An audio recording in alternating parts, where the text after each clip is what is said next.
the end zone. He's got Simpkins caught in for the touchdown. Deshaun Simpkins with the snag. Looking up to Sims Marshall. Home run down for Jalen Marshall. He's got a touchdown.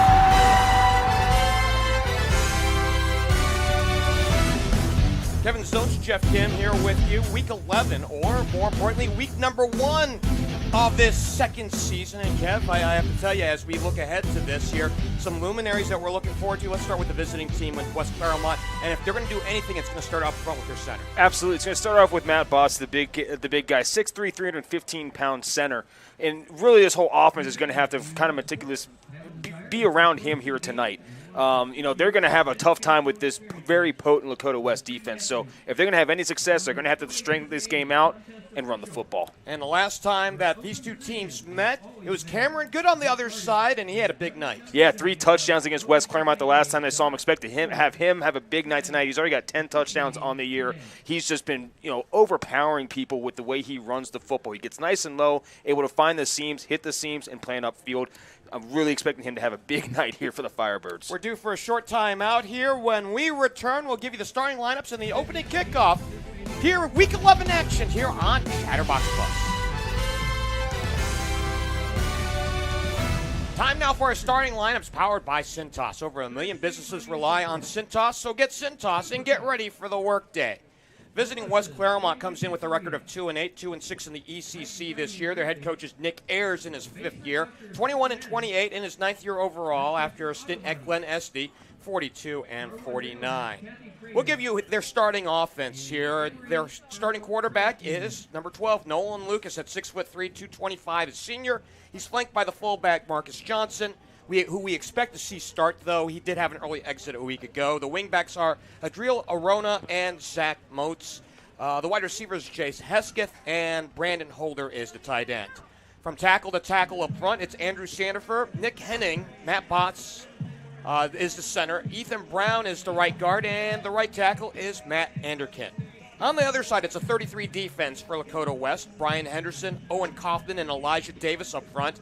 Tyler Sparnell, Aiden Miller, and Jacob Asbeck are the linebackers, and the 5 guys defensive backfield, and they are a good one. Jair Brown and Josh Fussell are the cornerbacks. Alex Afari, Malik Hartford, and Ben Minnick are the safeties. On the other side for Lakota West on offense, and their head coach, by the way, is Tom Bolden in his 3rd year, 23-6, 15th year overall, 155-27. His quarterback, his son, number 7, Mitch Bolden, at 6'2", 190 pounds, a junior. He is flanked by Cameron Good, who we mentioned in the pregame. The wide receivers are Jair Brown, Trent Lloyd, and Ben Minnick. Up front, we'll see Tegra Shabola, the All-American.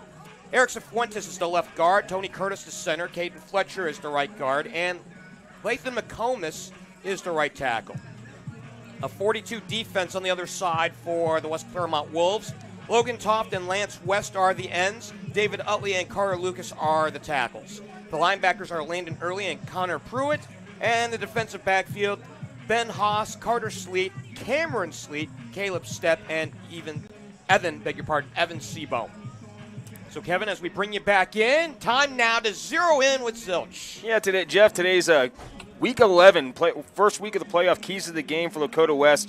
Really this night is going to be about don't beat yourself on offense. We've seen them numerous times this year, you and I have, Jeff. And really right now, there's been too many times where we've seen the Firebirds get downfield on offense and then sputter out, whether they be committing penalties, committing turnovers. So tonight, a complete game on offense from start to finish. And then, treat this game like a lunch pail game. You come in, do your job, and then go home. All right? And that's the key for tonight. Come in, do your job. Be Lakota West and be that great football team.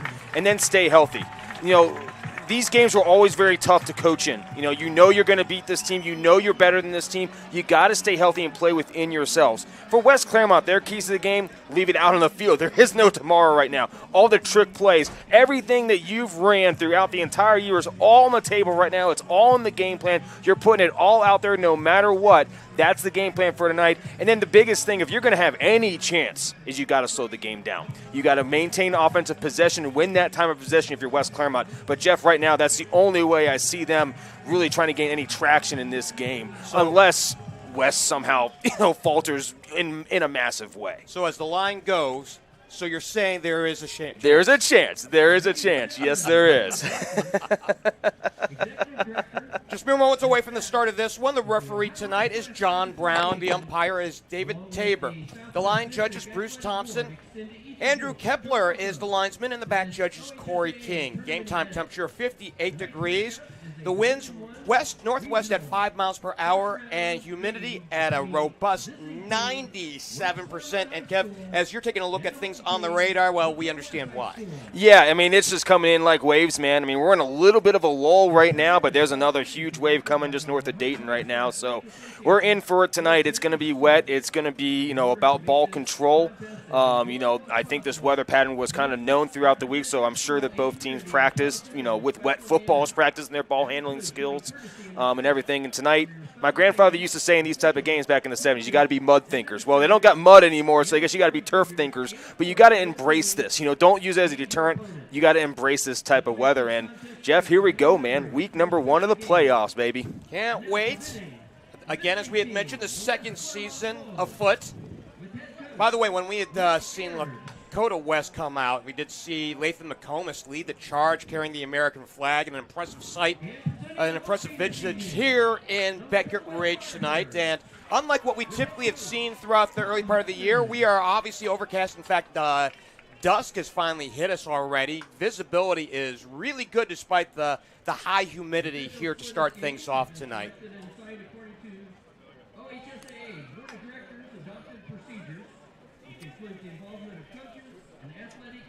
So it looks like Lakota West, clad in the black tops and the white pants and the red numerals, they will kick away. And I believe that's Tyler Bond, Tyler Bond to kick things away.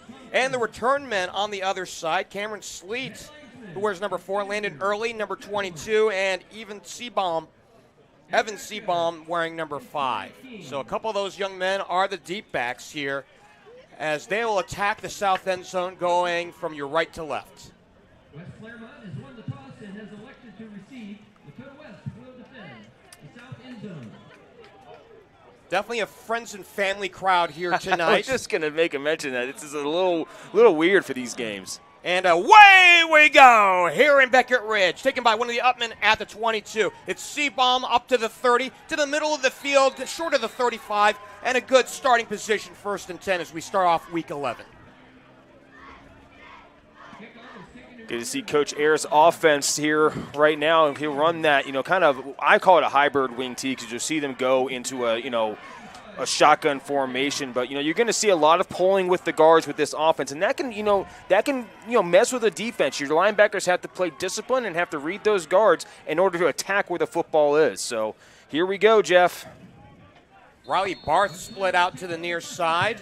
We didn't mention him in the starting lineups, and now they'll reposition and go more to that wing tee look. And Arona will get the first touch off the right side, a few yards, and that's the way we start here in Beckett Ridge. The last time these two teams met, it was in week 2. And tough game, tough going for West Clermont. They put up 7 points, however, in that ball game. Yeah, that was kind of a game that was really kind of from start to finish was dominated by the running game of Lakota West. Cameron Good, ran kind of all over him. 3 touchdowns the last time that these guys played. So, that really was there. But you're starting to see this motion by Coach Ayers' offense, which I like. Get the kids moving around out there. Give goes to the tailback. Nowhere to go off that right side. Maybe a loss on the play. So it was week 2. West won that game 45-7. And if you remember in that ball game, it was Cameron Good, as you had mentioned in our pregame, a hat trick of touchdowns in that one. And he made it look easy all in the first half. Oh, right there, yeah. I mean, it was incredibly easy, almost at will for Cameron Good. On 3rd down, West Clermont is about 26.5% this season on 3rd down. 3rd, and we'll call it 8 after no gain. And the give up the middle, big yardage and a first down.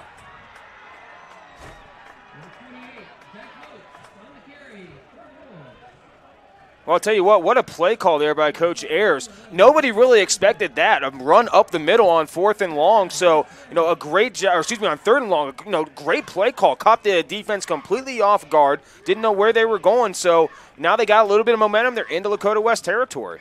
Zach Moats with the big gainer, and they had a similar big gainer in the playoff game a year ago. 1st and 10, and after a pickup of 16 for Zach Moats, who was in relief, by the way, of Marcus Johnson when we last saw him in week 2. And Arona from the back end there, maybe a yard right into the teeth of the defense. So if you think back to the last time we saw them, it was that 45-7 ball game. However, if you think about what they did in the opening round in the playoffs a year ago, it was a 1 seed versus a 16 seed of these two teams right here in Beckett Ridge. And that was a 44-0 final in that one. It's been a rough go of it for the West Clermont Wolves against these Firebirds. Here's another, unique formation that Coach Ayers is putting out there. And we got motion on the line. False start. That's the call tonight from the referee, John Brown. And he immediately looked up to us. Did not have to confer at all. He saw it as clear as day. Yeah, he was the one who saw that one. It really was. And, and this is the thing. We talked about this last night. This is what the wing T offense is not designed to do, is go backwards. So that's the key also for this offense, is you got to play smart. You cannot commit penalties that move yourself backward for West Clermont. Matt Botts is a center, as we had mentioned, 6'3", 315 pounds, a senior, a captain on this team. And, again, they reposition on 2nd and 13. And the throw by Lucas is incomplete. Looked like he was looking for a holder out on the edge. Great discipline by the Lakota West defense. The only thing I'll say is that they allowed him to find that seam, but they honestly had me kind of fooled on that play. I thought he took it and ran for it. I didn't realize he had the football out there. So, again, great job maintaining, containing discipline. That's what they're going to have to do all night, Jeff. This offense can get tough like that with the pulling guards and the misdirection in the backfield. Lakota West defensively, even though they've given up a first down on 3rd down their last time out, and look at the stack right here. And now they'll go a little bit more traditional. 25%, that's what they've allowed all season long. And here's the counter give. Arona off the left side for a few more yards, and we'll see if they go for it on 4th down. It's hard to say. They're shifting a lot of players in and out. Looks like he may punt this, but right now, if I'm Lakota West, I'm being ready for the fake punt here. Because everything's off the table, like I said, in my keys to the game for West Clermont. So that was Marcus Johnson, by the way, on the carry, coming in, averaging 8.5 yards per carry. He was so impressive back in week 1 when we last saw him. The punter is Landon Early, about 32 yards a punt this season. So from the 45-yard line, and Jair Brown over at the 10. Brown waiting to pick it up. He lost the handle. He muffs it, and he dives on it back towards the 7-yard line. It belongs to Lakota West. So he reached out for it, and it was an ill-advised play. A punt that the net goes 37 yards. Well, I'll tell you what, they got lucky right there, and that's the kind of mental mistakes that they really can't afford to make tonight. That's what will keep this game closer. If West Clermont's going to have a chance, it's going to be Lakota West beating themselves at some point in the game, and those mistakes just can't happen like that. Let it bounce, let it go in the end zone, get the ball on the 20-yard line, and live to play another down. I think he was remembering what Adrian Davis did a year ago, by the way. So Adrian had returned a kickoff after a safety for a touchdown. So I wonder if he was remembering that. So at the own 8-yard line, here's Bolden looking left, throwing out into space. It's Lloyd out past the 10, breaks free, down the sideline, close to a first down. Pass is complete for quarterback Mitch Bolden to number 4, Trent. Well, Mitch Bolden, somebody we didn't talk about in the pregame, but I'll tell you what, his progression throughout the year, and we'll continue to talk about this throughout the game, but my goodness, Jeff, he's really grown into being, a really elite quarterback right now in the state of Ohio, honestly. That's the 32nd catch of the year for Trent Lloyd. The keeper, and actually no, the give for good, off the left side, tries to break free and cannot break contain. Number 25, Cameron Gilton, punt area. So the first carry of the night for Gumbo, as he is affectionately called, coming in averaging just under 6 yards a carry this year. He's racked up 682 yards. That's a team lead, and 10 touchdowns, as you mentioned in the open. Yeah, I'll tell you what, I mean, just an incredibly talented running back. The way he sees the field just still to this day is mind-boggling to me. On second down, into space. Receiver taking it up front. And again, good yardage for a first down. And Lloyd picks up his second catch immediately, and he is really, truly the favorite target for Mitch. And I'll tell you what, there was great blocking there on that screenplay by the backup running back. Josh Edwards is in on the play as a wideout, as a blocking wideout. So great job there by the two inside receivers to get that, open up that lane for him to get that first down. Lakota West goes tight, and they now motion Lloyd and the keeper on the mishandle, and some good yards for the quarterback, Mitch Bolton, who's averaging just about 5 yards a carry this year. You know, Mitch Bolton has that kind of dual threat ability. They put him in a lot of RPO situations, and that's the run-pass option, you know, where he has to see the field, but he has that option to either keep it himself, hand the ball off, or throw the ball on multiple different plays. And I'll tell you what, Jeff, that takes a really smart quarterback, and a quarterback you got to trust to be able to make those type of decisions on the fly. The sophomore Ben Haas on the tackle. He had 7 coming on in, and now the keeper on the delay for Bolden. Gets a couple more yards, and if nothing else, they're managing down and distance right now. You know, I think the biggest thing, right, you know, for the coaching staff, and you just kind of mentioned it, managing, getting that rhythm right now. You're trying to feel the field out. You're trying to feel the weather out. Just trying to get a feel for everything offensively, and then you can kind of work your game plan and work the attack mode of the game plan as you kind of get into this rhythm. David Utley on the stop, one of the defensive tackles. Again, they run a 4-man front.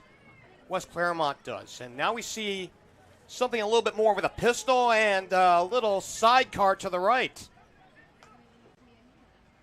Bolden back to pass. Down the sideline for Lloyd. He's got it at the 25. Down inside the 20. 1st and 10 on a huge pickup. Well, that's one of his favorite targets. Been one of his favorite targets all year long. And you've got Lloyd back there in week 3, I believe. And my goodness, you know, just streamed right by. I mean, he just hit their 9 route and just turned on the afterburners and ran right by the defensive back.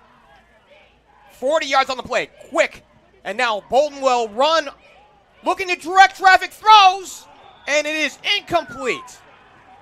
Looking for Brown, I believe, out on that far side. Well, that's really, really tough. You know, he was rolling to his left and trying to throw and come back across his body. He kind of had his man open there for a second, but that's insanely hard to do, to put a precision pass when you're trying to throw back across your body like that. And by the way, we are in the Cincinnati Reds Red Zone for breaking news and behind-the-scenes content. Follow the Reds on social. You can find them on Twitter @Reds. 2nd and 10 with 5:20 frozen on the clock. Here's Bolden. The throw over the middle. Out at the 1-yard line, and it's 1st and goal coming up. Was that Lloyd again? I believe it was.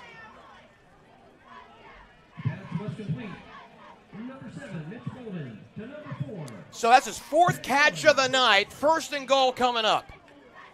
And we'll see if Gumbo gets his 11th of the year.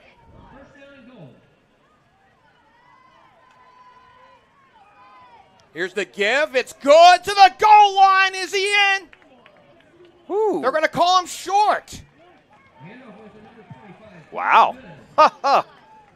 Gee, many crickets. I don't know how you get much closer than that, Jeff. So the line judge, Bruce Thompson, came in, and he gave the hold sign there.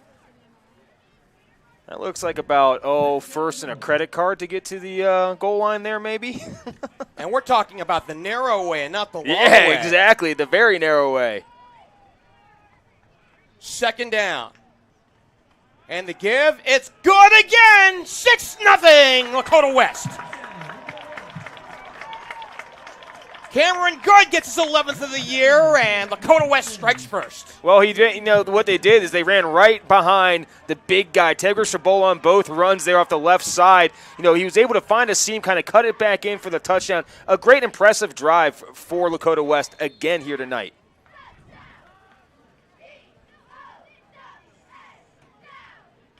Out of the hold of Aaron Peters. Tyler Bond. Or was that Hannah Duncan, beg your pardon? Yeah, that was Hannah. It was Duncan, and it's 7-0.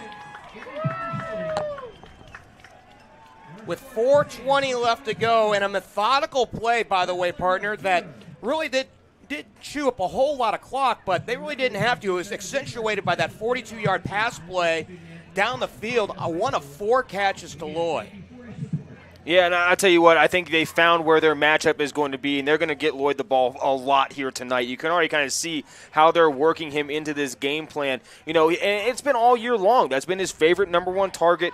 Really from week 1, unfortunately, you know, he went out, and we got to see him back, I believe, against Princeton, where he had his first touchdown catch back after the injury. So, you know, again, I expect big things, but again, just a great methodical drive down the field there. You know, outside of that 40 big play there, I love the play calling. I love the sync that they're in right now. They're in rhythm, which is what they needed to get into early on in this game. Drive took 3 minutes, 48 seconds, 10 plays, 92 yards. The capper by Good. And the point after by Duncan. This one gets by Seabohm, and it's taken by one of the backmen over at the 20-yard line. I believe it's, as we look here, 28, Zach Moats, one of the wingbacks. We've seen him at fullback plenty here this year.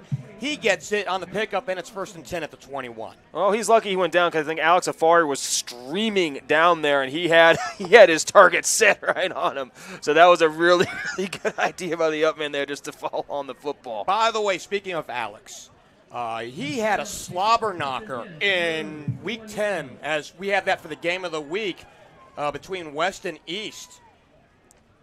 As this one goes, I believe, to Moats. But on that note, Alex Afari had just hit a massive hit on Caleb Van Hooser for Lakota East, and Caleb did not look good after taking that one. And honestly, he didn't really play the same after that. And they, you know, I think that kind of dominant hit right there by Afari, you can see why he's going to be an excellent Division I football player at UK. 4-star recruit, one of 4. Count them, 4 4-star players on Lakota West. 2nd and 10 on no gain. Arona mishandles, now gets it back, turns right. Behind his right tackle, Matt Anderkin, and got minimal yardage here to bring up 3rd down.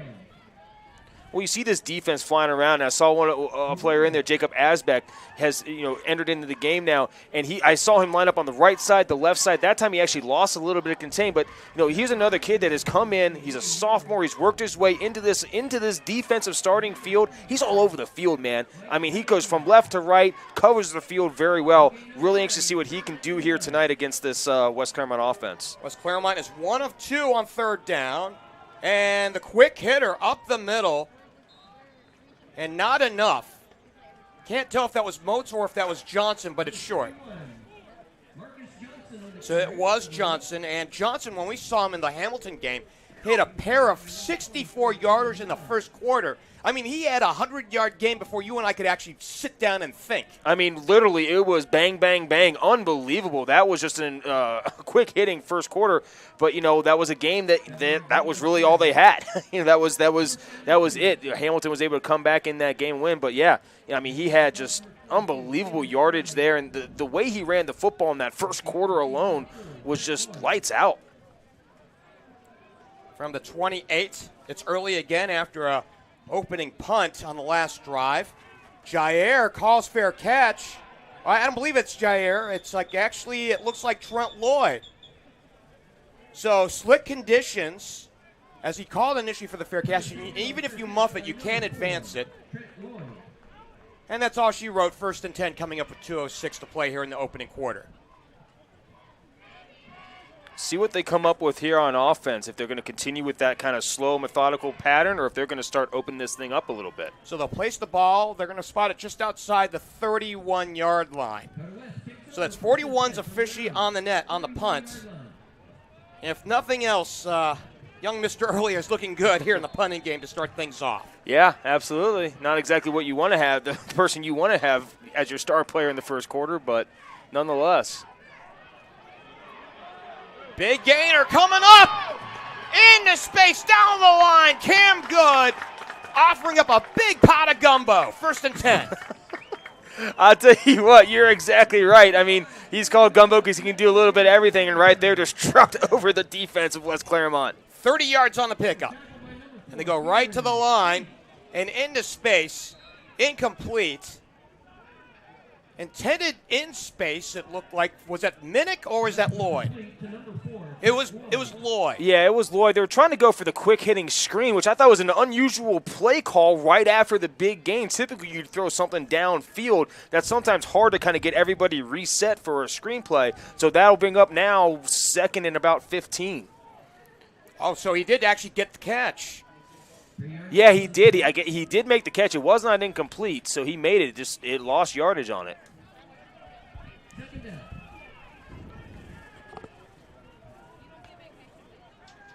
Bolden to throw. He wants the home run. The 9 route for Brown was way too deep. Out on the far side. Actually, it was intended for Minnick, who was streaking down that side. And Bolden overthrew everyone on that one. Man, I'll tell you what, Ben Minnick, I thought he was the track star on this team. You know, Mitch Bolden overthrowing the track star, that sure tells you something about Mitch Bolden's arm power right there, I guess. You and I had a conversation about that in our prep call, about his ability at different spots on a baseball field and as a football player to throw whatever he is throwing and do it with accuracy. 3rd and 13. Bolden's looking to set the screen. And big yards up front. This is 6. Goodbye. So they go right back to Minnick on the connection. Well, it's just a very simple tunnel screen. They run this stuff a lot. You'll see it on Saturdays. You'll see it on Sundays. And the biggest thing with that is you got to BYOB, be your own blocker. You're going to be out in space, and that's exactly what he did right there. Another quick-hitting 6 points for Lakota West. That's Minnick's 3rd touchdown of the year. And this time they go to the left footer.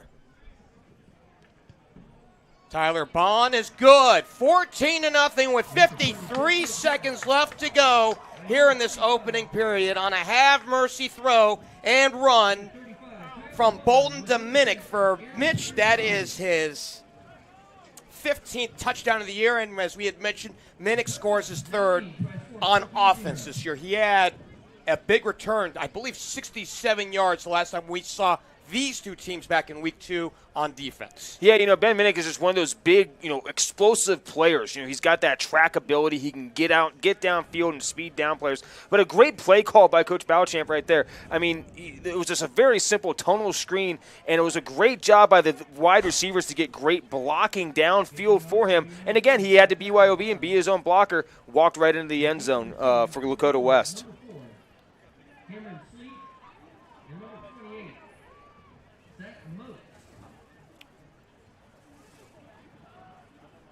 So Sleet and Moats back at their own 8-yard line, awaiting the kickoff. And it's Bond, a low squibber, taken by Seabohm. Up past the 30 and nowhere to go against Alex Afari.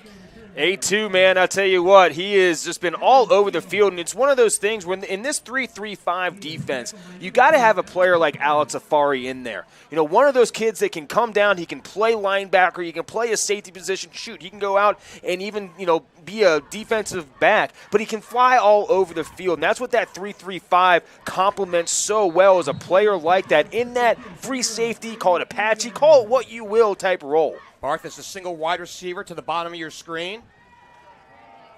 And they go to the short man up front for a minimal gain. And, he's not going to go very far against that strong front line for Lakota West in Brian Henderson, Owen Kaufman, and Elijah Davis. Brian Henderson committed to, University at Buffalo in the Mid-American Conference. And, they've been dominant up front all year long. Elijah Davis, big, thick kid down there. That's a hard person to move around on the line. They go to that triple option look and motion on the line. By the way, we didn't get a chance to tell you, the last time out, the Firebirds won their 8th in a row. Even though we had alluded to it, they won the Battle of Lakota over Lakota East, 34-7. Mitch Bolden threw a pair of touchdowns to Trent Lloyd. in the first half. And the defense was as good as usual, allowing just 187 yards. Meanwhile, the Wolves dropped their second straight, losing at Milford 28-7. Adriel Arona caught a 21-yard touchdown pass from Nolan Lucas to account for their only score. And it looks like I think they're gonna run it down to the end of the quarter. The clock's just not running right now. The guy in the box next to us needs to run it down. Okay, and now the clock is moving. So we are at the end of one quarter and through 12 minutes here in Beckett Ridge. It's 14-0 Lakota West. This is Week 11, the playoffs here on Chatterbox Plus.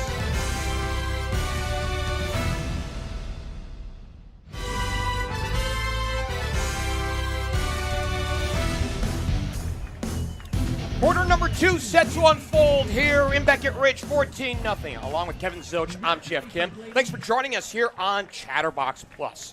Art Funk is our producer tonight, and Jake Mish. I hope I'm pronouncing it right, and he's going to correct me at halftime when I'm told that I have mispronounced his name. He's got your video here tonight, here in Beckett Ridge for week number 11.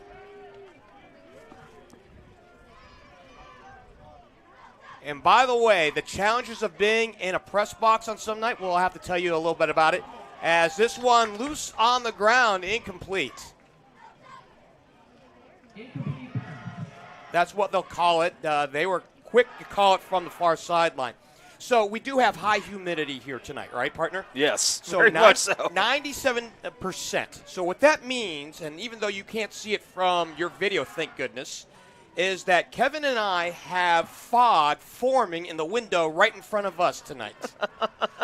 Mercy. Yeah, this is a little bit different, but we'll make it through one way or another. So there's the old saying that I totally love, and that is, if you hang around long enough, you're bound to see just about everything. Absolutely. And a stop in the backfield to bring up 4th down. So if we're lacking in a little bit of actual who's doing what on the field, blame it literally on Mother Nature tonight. Literally that, and I'll just say one thing. If you're a coach or want to be a coach and you're designing uniforms, black uniforms, red numbers, help us out up here in the broadcast booth when you do that. I'm just asking for all you future coaches out there and ADs, just help us out a little bit with that. By the way, speaking of athletic directors, Scott Kaufman will join us at halftime. A high, spiraling kick, and it takes Lloyd back to the 35. Up the middle, into the secondary. A flag on the play. He could be gone. He is gone. 65 yards, but wait a minute. We have a flag on the field. I'm going to take a guess and say that it was a block in the back, but it looks like we got a injured West Clermont Wolf, and I'll tell you what, I saw that, or at least I saw him there, and he was grabbing onto his leg and looked like he was in pain. Coach Bold actually immediately went right out to go console him, so hopefully he's all right. Right at the 45-yard line, as we have an official stoppage. We will tell you that if your AC or furnace is struggling, turn to the experts at Bartell's Heating and Cooling. Their certified technicians get the job done right the first time. And if you need a new unit, Bartell's will give you upfront pricing with no hidden fees. Plus, ask about Bartell's 0% interest financing for 60 months. Learn more at bartellsheatingandcooling.com. Bartell's Heating and Cooling for a comfortable way of life. Getting a look, it's like big number 33, Lance West, who's a starting defensive end for the Wolves. And he's able to get off, at least walk off, with a little bit of help. Yeah, that look, I don't know what it was, but it definitely looked like he was in pain there for a minute. But glad to see that he is up and walking out. And they did walk that back. Obviously brought the touchdown back quite a ways. So this will be another drive for Lakota West starting here. So they're going to spot the ball at the 40. You think about where he was at the 35 and where the hold is, and you mark off 10. That flag did come out awfully early, and it was obviously an offensive hold. So we are into this second quarter, 14-0, and so far Lakota West, as expected, the third seed here in Region 4, doing what they normally do. And they just need to continue it right here, Jeff. This is another drive that they got to get down the field and score and do what they should be doing. Bolton out of the pocket. Will have to run for it. Gains yards off the left side, and now in a rugby scrum, and now they'll have to stop play. He doesn't officially go down after a gain of 4. Yeah, smart play by Mitch Bolton to actually feel that pressure coming behind him, ducked and ran, and again, I think that just shows his athletic ability. His ability to get low, drive, and push that pile forward instead of taking what would have been maybe no gain, turns into a positive 4-yard pickup. 2nd and 6. With 10:18 left to go till halftime, 14-0, Lakota West. Bolton gives Gumbo, has space, has a first down into the secondary, off the right side. Goodbye. He's going to be a little short, or is he? He's gone all the way. Touchdown. Mercy, what a run. 56 yards. He started left. Said, oh, nope, that door's shut, and then bounce it to the outside. That is what Cameron Good does so well. His vision, he's able to see where the hole is, plant his foot, get upfield, and then that's when he turns on the afterburners. You saw it right there, another huge touchdown for Lakota West. He had a 67-yarder a week ago, 56 on this scamper, 20-0 Lakota West.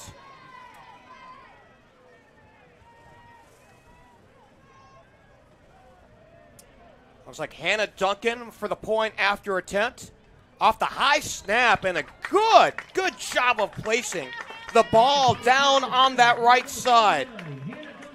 In fact, Aaron Peters would make Kyle Decker very, very proud. I was going to just say that, absolutely.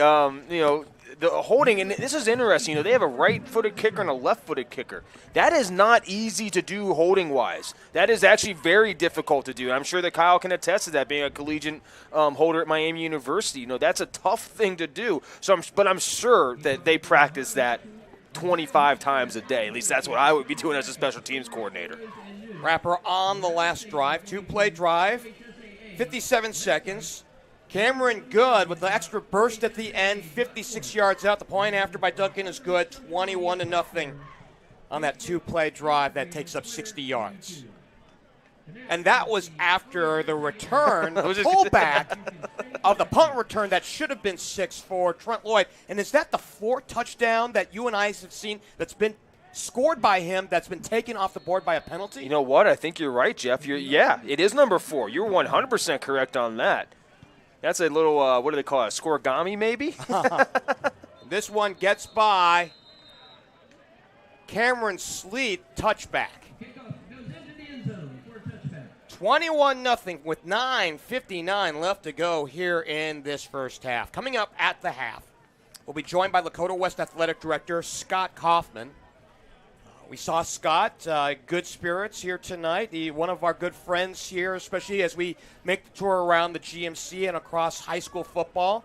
You and I have been blessed by some good people to interact with at the different games that we go to. Obviously, we saw Missy Harvey over at Hamilton a week ago.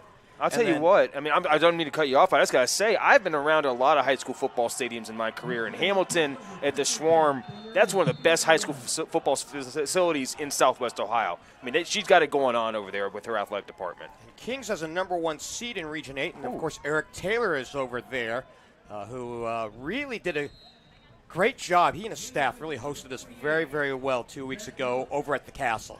Well, that's an interesting interaction there. Eric Taylor was a highly successful football coach at CHA for a long, long time. So I'm sure, Coach, the coach over there at Kings has that go-to guy now whenever he needs to bounce something off of somebody. So that's a great tandem they have there.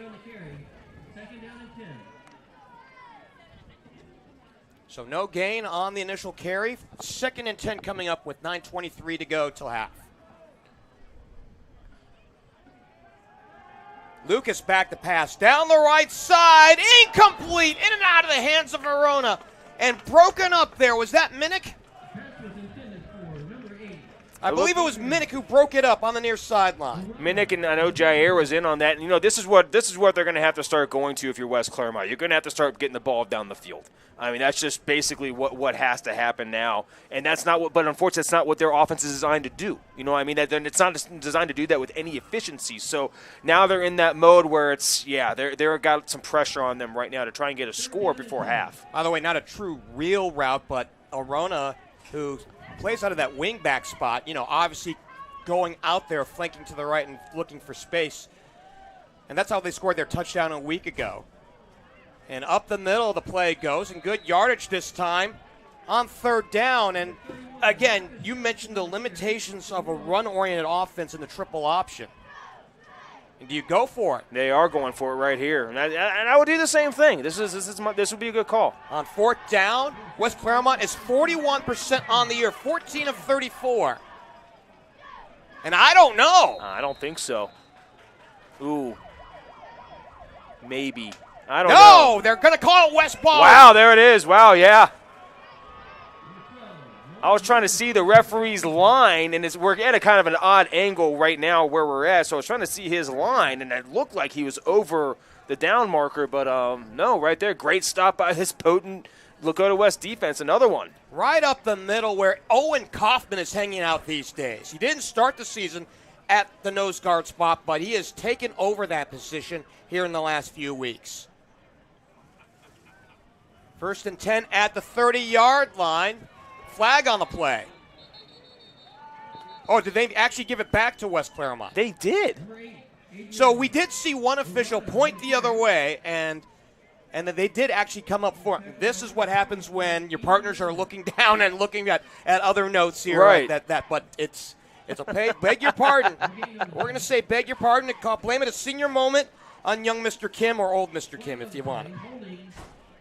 It's a holding call coming up, so this one's coming back anyways. Yeah, that was an interesting turn of events right there.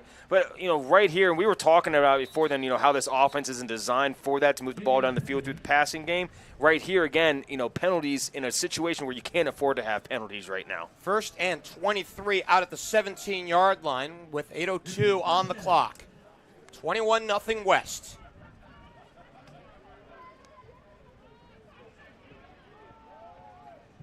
And to give up the middle, again, minimal yards. And we were talking again right before we were thinking about you know, those run offenses where, hey, that's how you win, but that's also how you lose. And, you know, those up the middle plays when you have first and long, you know, don't really help you stay on schedule. Well, right now, the only area that West Clermont has had much success is when they do misdirection in the backfield.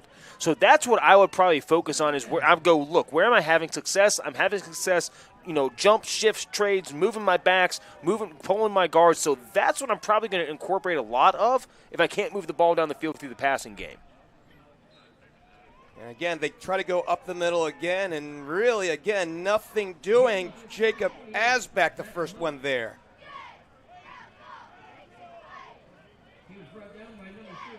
Yeah, you know, this is just a tough situation to be in. You know, if you're West Clermont, you had a little bit of success, like I said, running the ball early on in the game. I think this Lakota West defense, though, they finally figured it out and settled themselves down and figured out this offense right now that West Clermont's running. 6:40 left to go till halftime. A fast-moving ball game, by the way, here in this one tonight. In fact, we're just 35 minutes deep into this one. Now, of course, typically when we mention things like this, partner, as we have a timeout charged to West Clermont, I believe that's their first. Eli's Sports Bar and Grill proudly sponsors high school football with 3 locations in Mason, Liberty Township, and in Ross. Our 10-foot screens guarantee a great view from every seat in the house. Eli's Sports Bar and Grill, the best place in Cincinnati for sports, food, and fun. Along with Archer's uncle, Kevin Zilch, I'm Geoff Kim. You should be impressed. I don't remember kids that I haven't met yet. Well, there you go. See, that just shows that you still got that youth in you right there, Geoff. You know what I mean? You got it. It's still there. Week 11, or as we like to say, week number 1 of this new season here in 2021 here on Chatterbox Plus. Obviously, as we expect the game to go this way, and it's not an affront to West Clermont. It's just by nature. If you look at scoring by quarter, West Clermont in the second quarter is minus 113 on the point differential. So they've scored 27 points, but they've given up 140 coming into this one. And, of course, they did tack on another one, Lakota West did, so that's now 147, so that's minus 120. Meanwhile, Lakota West, this is their best differential quarter of the year, the season.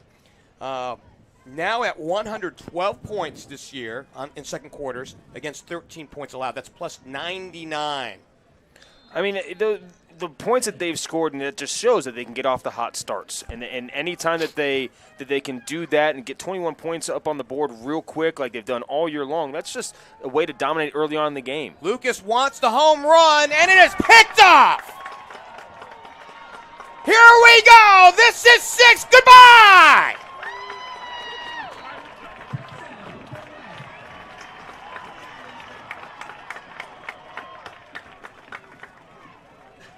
Well, just an errant throw there. I mean, just didn't look where he was throwing the football, just tossed it up, and sitting right there, back there in the backfield was the defender for the Firebirds, just took it straight down the field for another touchdown for Lakota West. Malik Hartford on the pick 6 in the return, 27-0.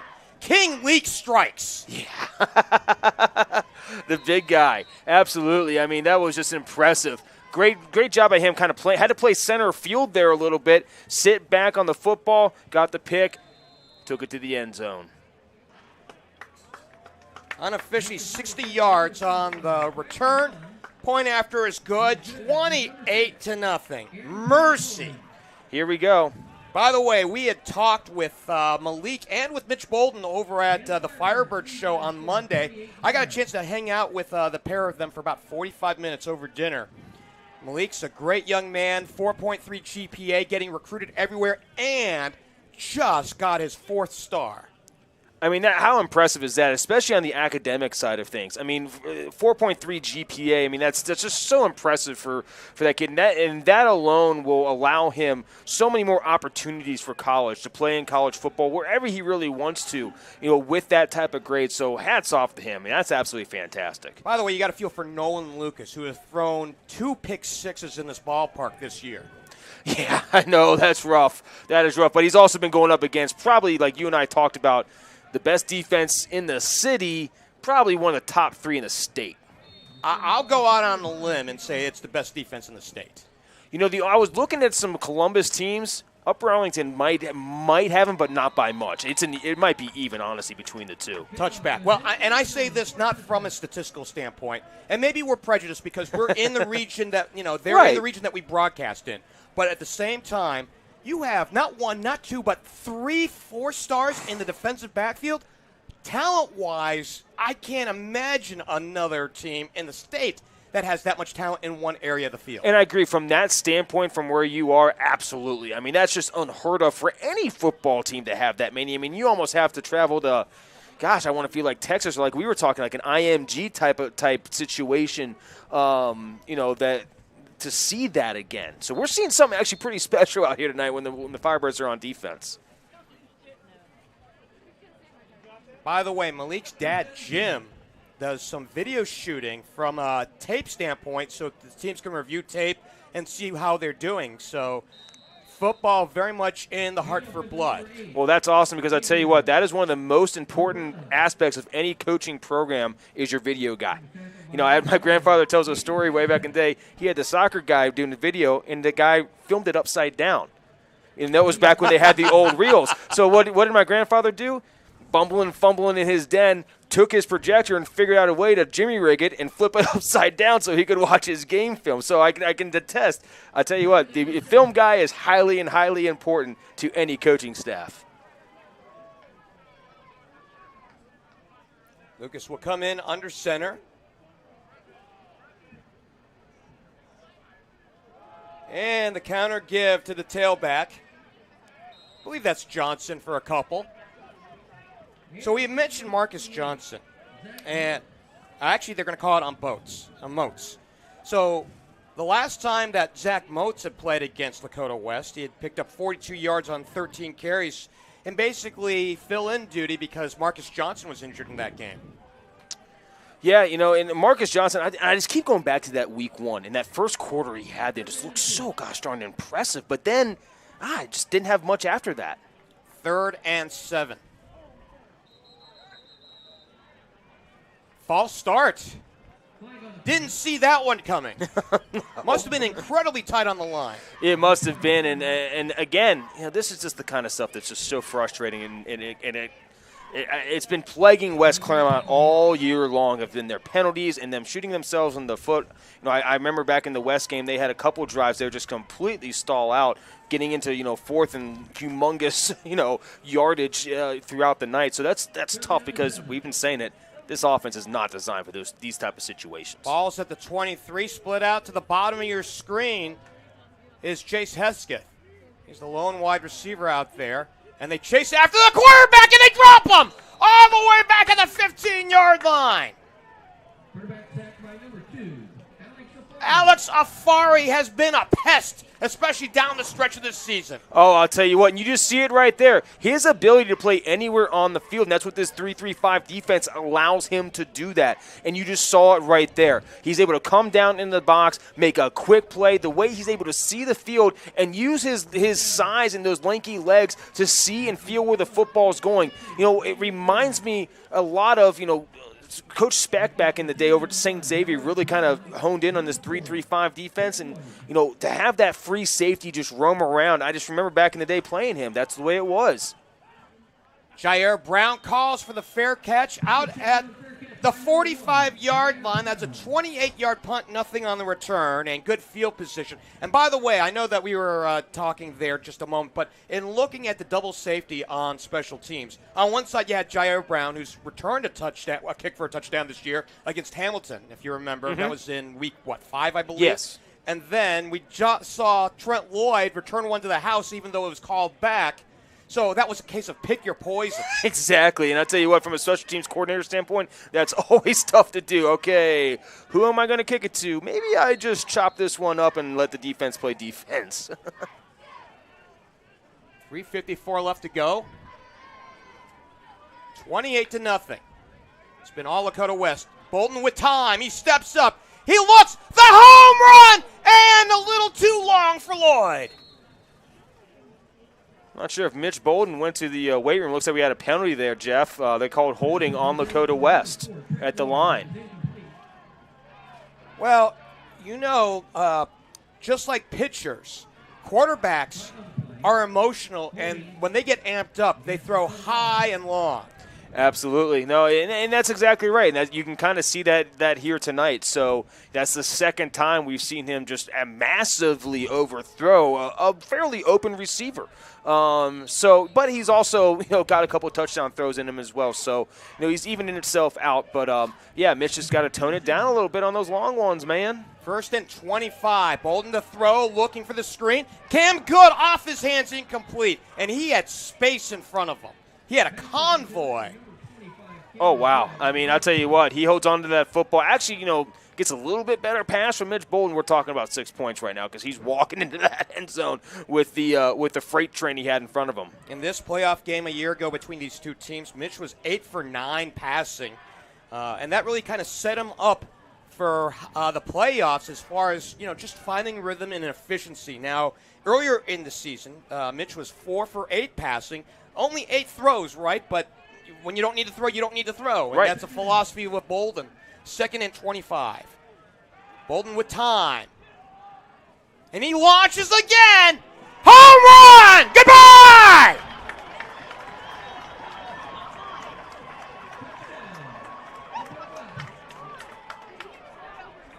So they get Lloyd on the board. Big time there. Mercy.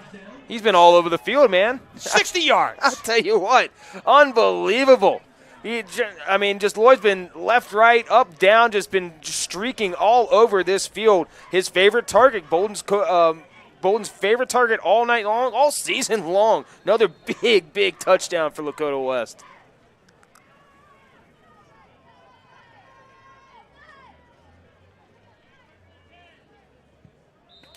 Duncan, the point after, good. 35-0. We're just waiting now for the running clock. Yeah, that's coming up here after the halftime. But, man, I'll tell you what, Jeff, we kind of chatted about this last week. And, or last night, excuse me. I'm putting myself in the shoes of Coach Ayers on the other sideline there. It's been a long season. It's been a very long season for West Clermont. And I'm just curious, what is this playoff system doing the right thing for these type of teams? They've been battered all year long. Put yourself in the shoes of the Oak Hills head coach. You're 0-10. That's 10 long weeks of losing. Mm-hmm. And your reward for that, you get to go play the number 1 seed Moeller High School over at Norwood tonight. I'm curious where that is. What's the benefit right now? I understood it last year. Last year made perfect sense. This year, though, 16 teams, man, I'll tell you what, this is just this is tough. Well, you can make an argument that it does benefit, really, seeds 9 through 12. Because the bottom 4 seeds, I don't know. I think I have to agree with you. So maybe the argument becomes this week becomes a bye week for the top 4 seeds, and you let 5 through 12 play against one another. And that might be an option. I just don't – I think that's actually a much better option. I agree with you. I think there's room for expansion in the playoffs, and I agree with you. The 9, 10, 11, 12 seeds, it does benefit them. But, man, this is just tough for some of these schools who have been all year long just been battered. Good return. I think that was Cameron Sleet. Actually, beg your pardon, it's Moats. And with 3:21 left to go, West Clermont will take back over, down 35-0. And to your point, we're mentioning the score, right? I mean, it's not a competitive game, and while we do have to play the minutes and let it play out, right? I mean, we joked about it in the pregame. You're saying there's a chance.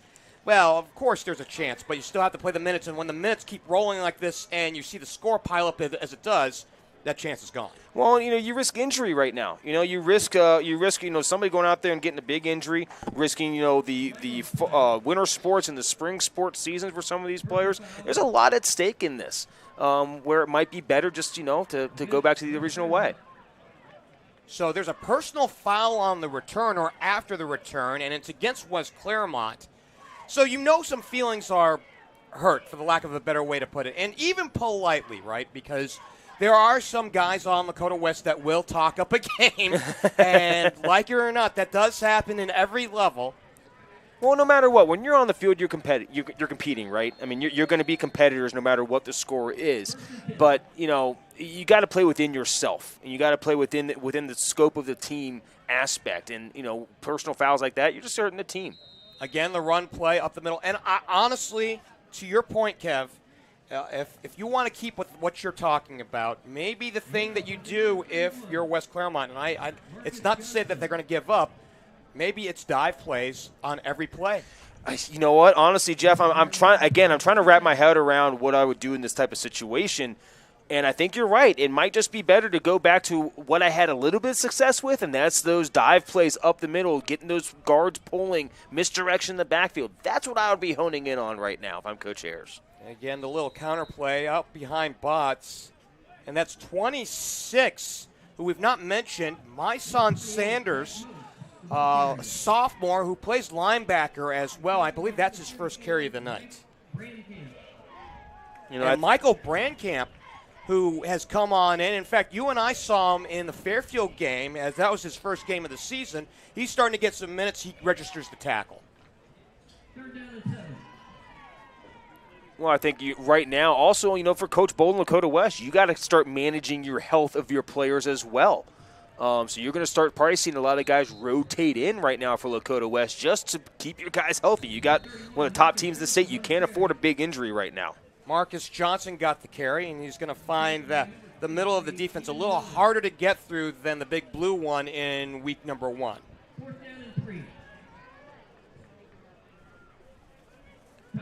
And we've got a timeout on the field. 2:02 left to go here till halftime. 35-0 as we await 4th and 3 coming on up. Coming up at the half, by the way, we'll be joined by Lakota West Athletic Director Scott Kaufman.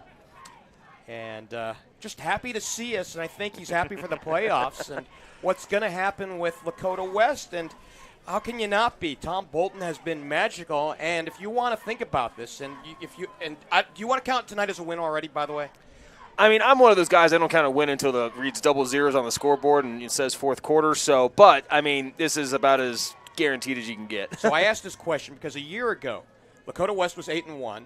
They're 8-1 now, and let's not count tonight as the win yet, but they're well on their way. 16-2. So basically, unless that team is named St. Xavier, they've rolled off 16 over the last 2 years. I mean, that's amazing. He's got this program rolling. I mean, he's got it rocking and rolling here. And I think you look at the talent he's able to keep within Lakota West. You know what I mean? That's hard to do with the prevalent of the Catholic schools that are around us, the private schools that are here. You're able to keep these amazing athletes here in Lakota West. And I think that is attributed to the energy that Coach Bolden brings to this program. Well, they're going to go on fourth down. And they did make it on fourth down earlier in the quarter, if I recall. This might be the freeze play. And we got another flag. Well, I think West Clermont froze themselves there and and jumped off sides. Hey. Well, you do have to play out the string, and you have to play out the season. And if nothing else, credit to West Clermont. That's what they're doing here tonight. Yeah. No, it's just, I again, just trying to put myself in these coaches' shoes, you know, and this is just a tough situation. It's really tough. So you got Lloyd and Brown outside their own 40. They won't go after the punter, and it's a high, winding kick taken by Brown at the 40. Angles to the middle of the field. Now coming left. Down towards the sideline. He has a convoy to the 20, to the 10. Goodbye! 41-0 on a 40-yard punt return for Hollywood. Hooray for Hollywood. Great vision. He went right, started right, was nothing there, cut it back, was able to plant his foot, get downfield. I think I see a flag down there, though. Maybe not. Yeah. Well, we do see one. I think I do see a marker right around the 14-yard line. And it's against West Clermont. The touchdown will stand. Mercy!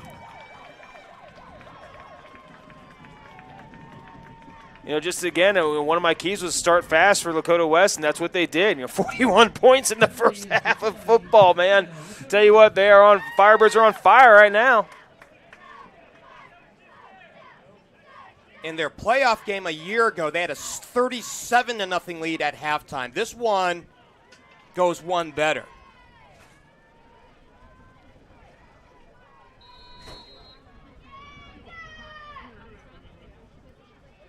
Waiting for the point after attempt.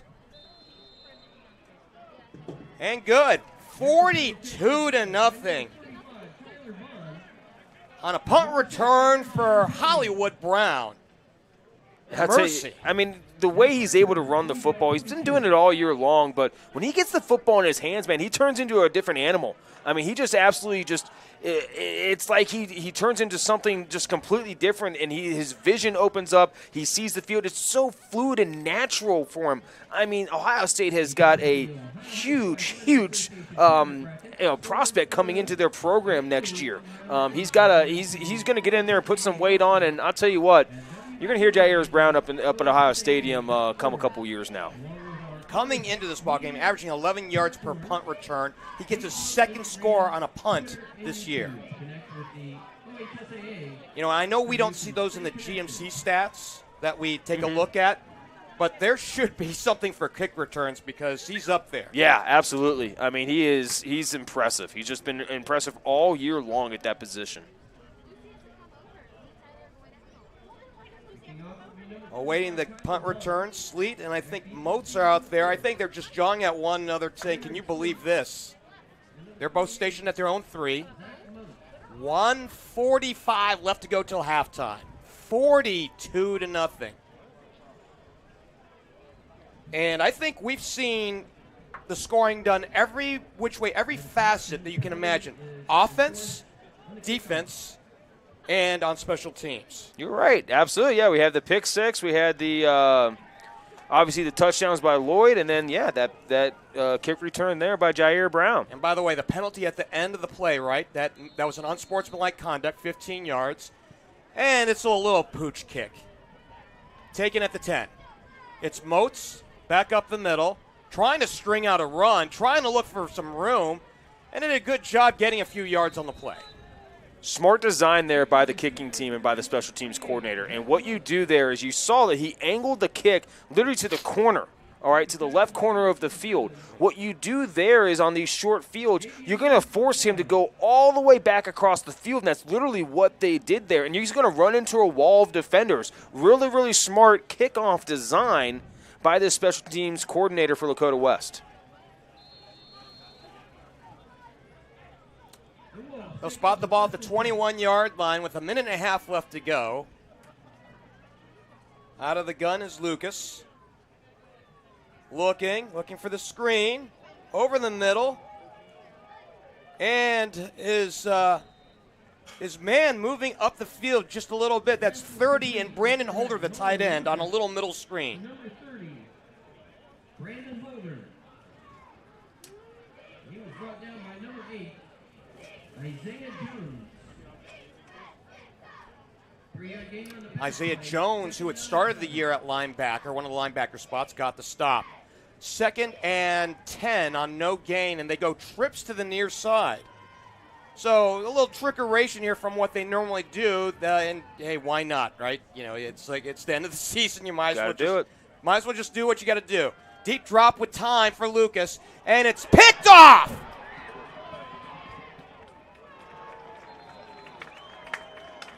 Another interception here in this quarter. I did not see who picked that up, but again, that ball was tipped and just literally fell right in the breadbasket of the Firebirds defender. And, you know, here it is again. Lakota West going to have an opportunity to put even more points on the board. We're trying to take a look. Red numbers. We're seeing the high five, the high-flying high five out there.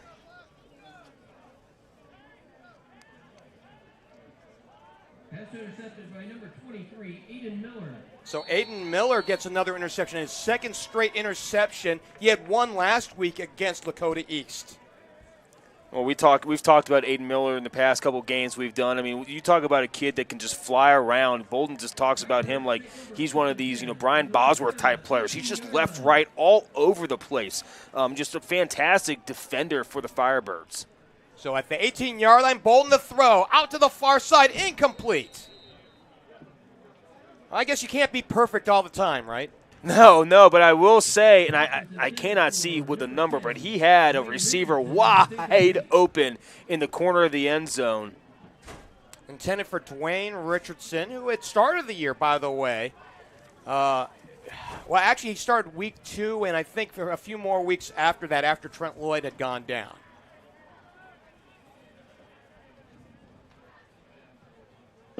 So 2nd down from the 18-yard line, and we're back in, of course, the Cincinnati Reds red zone. We'll see if Bolden throws on 2nd down. He will. A deep drop with Trime. Looking left, throwing left, and is it complete? No, incomplete. Or they will call it a catch. They will. Good comeback route there. Way to hit him. He's going to be down right around, looks like the 4-yard line. Pass was complete to number 13, Ben Minnick. So Minnick picks up another catch. And Minnick, beg your pardon. Pass was intended for number 10, Dwayne So Richardson. intended for Richardson, incomplete, with 8 seconds left to go. So we all know at home that you can see it a little bit better than we can, but we're going to have to tell you, for Kevin and I's, our vantage point, black uniforms against the black background of the end zone, not wonderful. No, not great at all. Back to pass, throwing. Touchdown!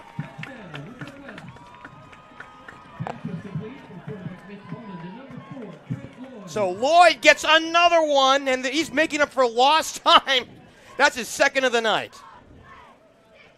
Oh, he's been all over the field for Lakota West.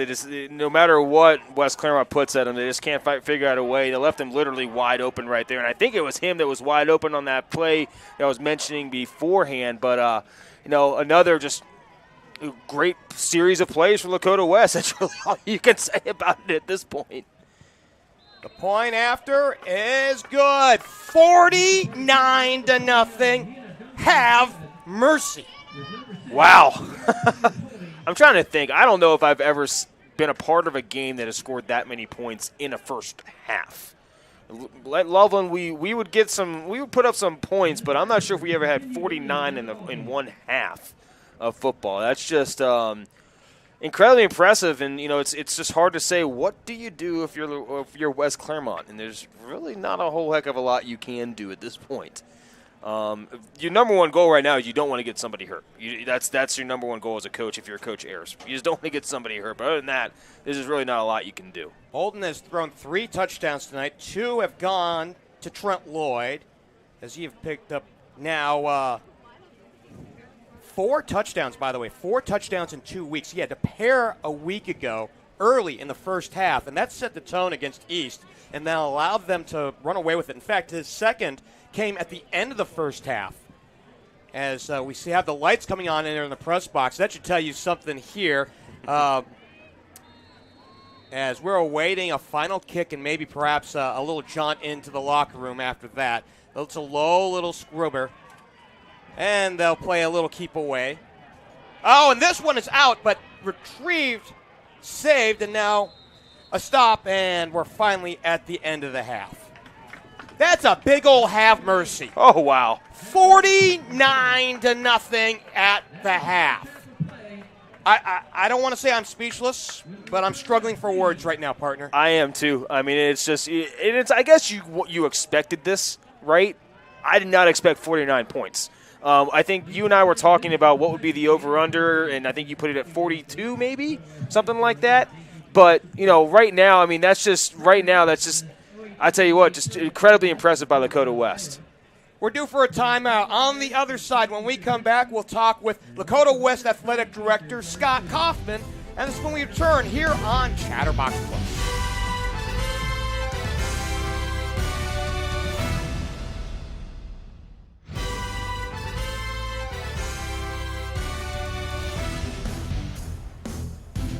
So we're set to get things underway here in this second half. And, of course, Lakota West, after having kicked in the first, will receive. Looks like it's Lloyd and Jair Brown.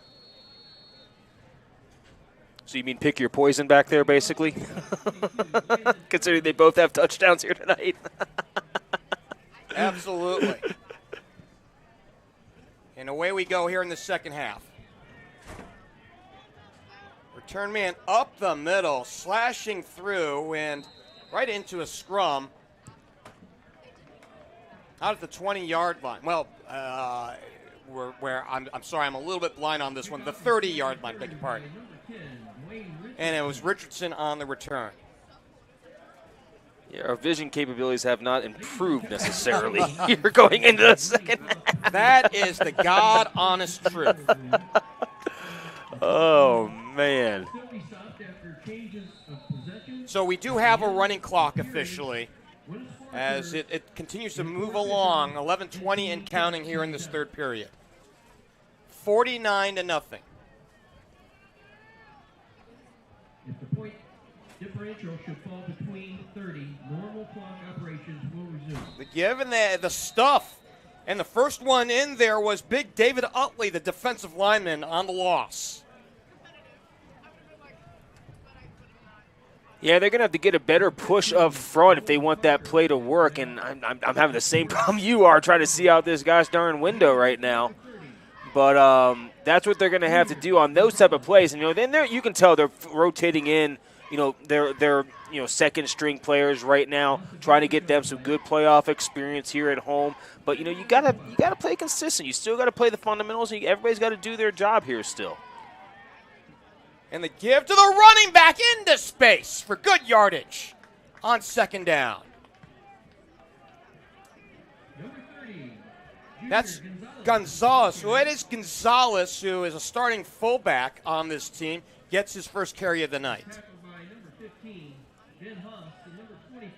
Oh, yeah, this is just a great opportunity for these young guys, and you're kind of seeing the future of Lakota West football right now. These young guys to get in a big playoff game here, and now they're in a big situation in a big game. Third and medium. They got to convert this to keep this drive rolling. Down in distance, 3rd and 3. They need the 32 for the line to gain. Oh, I beg your pardon, the 42.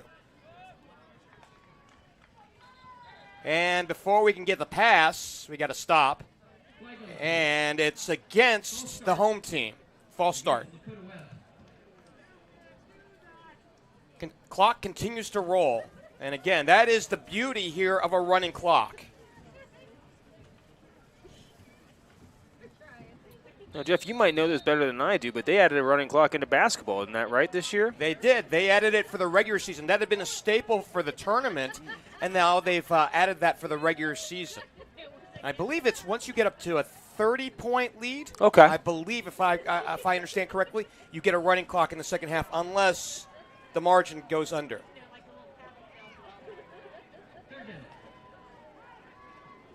Quarterback to throw, and it's incomplete. And we do have a new quarterback in there, by the way. I believe that's Nolan Parker, who is the backup on this team. He's a little, and by the way, as you're getting a look at him, he is a little skinnier than the starter. Well, we've actually saw him in, I think, our first game that we did with Lakota West. And one thing I loved about him, just kind of thinking back off memory, was his fundamentals. He over-exaggerated his fundamentals at quarterback, which is what you want to have happen for a young quarterback. Over-exaggerate those fundamentals.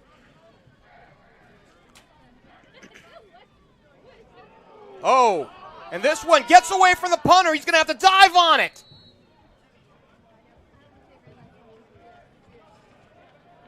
So it'll be recovered and held on to at about the 1-yard line.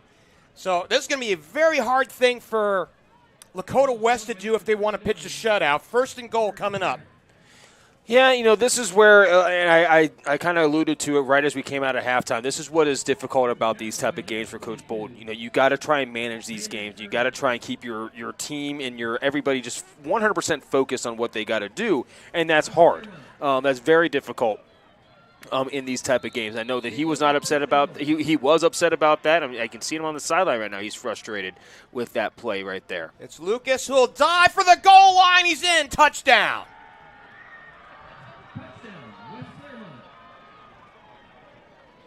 From just inside the 2, Nolan Lucas gets West Clermont on the board. One play does it all with 8 minutes to go here in the third. 49-6.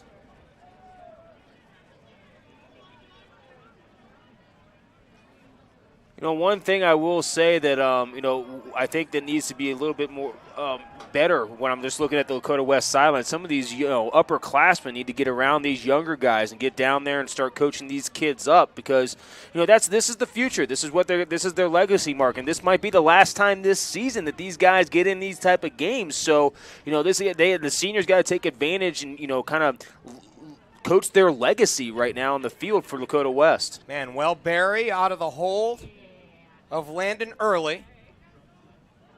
Snap, the place to kick, and good. 49-7 on officially a 2-yard touchdown run by Nolan Lucas. Number 22, Landon Early holding. So not the way that Tom Bolden wanted half number 2 to start off, but when you have a margin like this and, damp conditions, the ball's going to slip through, this, that, or the other. I think the weird thing, though, is this is the way that the shutout was lost. Yeah, and obviously, like I said, that had to be the number one goal for this team is to finish this with a pitch a shutout. But right now, I just think for Coach Bolden, I think you got to use these every moment right now in this type of game is a coaching moment, and that's what they got to do. By the way, while we have a moment, speaking of a moment, your friend and mine, Kyle Decker has a birthday today. So happy birthday, Kyle. Partner, we miss you. We miss you in the booth. We miss you. We don't always miss you enough because you have the Underdog podcast, but we do miss you, especially on your birthday. Happy birthday, pal.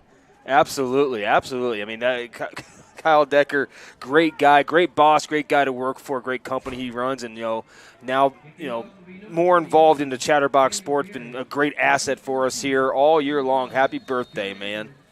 Number 10, Wayne Richardson. So Richardson and Remy, I think, out at their own 10-yard line. And this one will go into the end zone on a bounce touchback. And to your point, something that you mentioned in the first half, once you see that ball bounce, especially in front of the goal line, just let it go. Let it go. Don't try and be a hero, man. It's not going to work out. Very few players have success picking up a ball down there on the goal line like that. So yeah, you just got to let that go, live to fight another down, get it up to the 20-yard line, and rock and roll from there. Well, it's funny. We should have a running clock right now, but we're frozen at 8 minutes. I've noticed that. It's been frozen at 8 minutes for a while there. And now we go. We wind up the clock and go. So 1st and 10 for Nolan Parker. 1st and 10 from their own 20.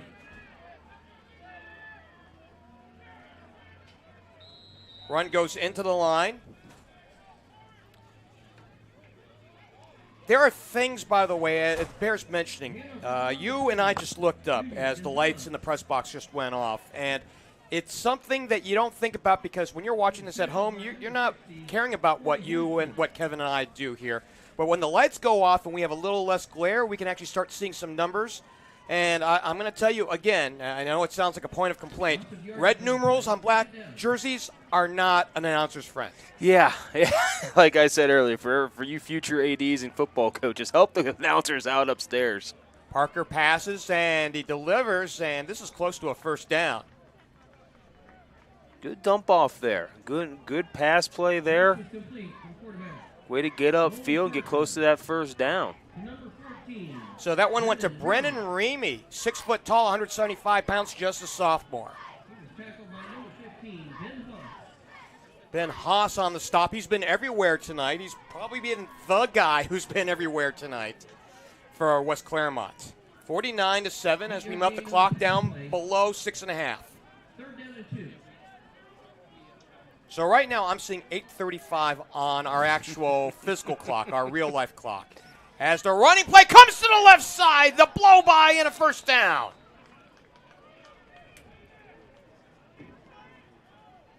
Good job there to hit the seam, turn on the jets there, man. He's frustrated. He kind of tripped and fell down, didn't want to pick up more yards, but he'll look back on this. It'll be a coaching moment for them tomorrow in the film room. The speedster Geo Wilson at 5'9", 155 pounds, just a sophomore. We have a little story on Giovanni or Gio. And this one goes to Parker. He mishandles, and now it goes. Here's the roll right for Wilson, and he throws, and it's incomplete. Was that Wilson, by the way? 26, that is Wilson. So wanted to make mention of this. The last time you and I saw Lakota West, it was against Fairfield, and Gio saw some time, and he had a touchdown to the north end on here. Well, as you know, old men have old eyes. I saw 25. It was 26, so it was not Cameron Good. It was Gio Wilson. And so I think you might owe him a milkshake for that or something like that. I think that's the way it normally works, right? I think it's been a while since I've bought anyone a milkshake. Parker on 2nd and 10 has it. He'll throw over the middle, and it's incomplete. Haas was there, and I think it was Remy that was intended for. The pass was intended for number 48. Yeah, I mean, he was open there. Just got to give him the football. Beg your pardon, it's 48. Luca Gilbert at 6'6", 200 pounds, and just a freshman. I was gonna say that is a very tall person that missed that play there. 6'6" as a freshman. My goodness! Wow. I gotta ask, and I know we're just around the bend from basketball season. If Jim Leon, the head coach here over at Lakota West, would love to have Luca Gilbert on his team. Boy, I'll tell you what. If he's not playing basketball, man, I don't know what he's doing. Parker will throw, complete, and it's a first down.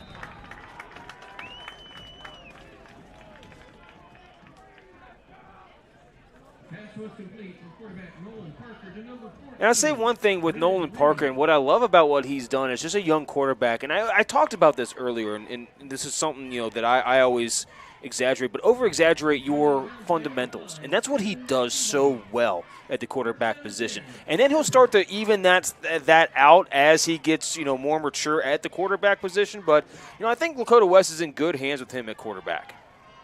It's Wilson with a little stutter into the line for really nothing, maybe a yard on the play. So in talking about the playoff scenario, obviously this is 3 versus 14 tonight.